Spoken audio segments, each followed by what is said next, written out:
আপনারা কি কখনো ভেবেছেন একটা পুরনো বই কী করে কারো মৃত্যুর কারণ হতে পারে?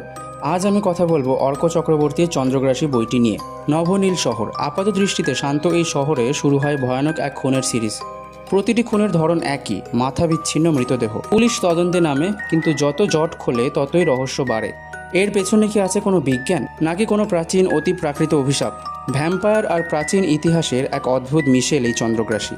কাহিনী যতই এগোয় ততই স্পষ্ট হয় এখানে কিছুই সাধারণ নয়। গল্পের শেষে কি অপেক্ষা করছে কোনো বড় টুইস্ট? রহস্য, প্রতিশোধ আর মৃত্যুর এই আবর্তে আপনি কি পা রাখতে রাজি? যারা থ্রিলার ও অতিপ্রাকৃত গল্প পড়তে ভালোবাসেন তাদের জন্য এই বইটি অবশ্যই পড়ার মতো। ব্যক্তিগতভাবে বইটি আমার বেশ ভালো লেগেছে, তবে শেষটা আমার কাছে একটু তাড়াহুড়ো করে শেষ করা বলে মনে হয়েছে।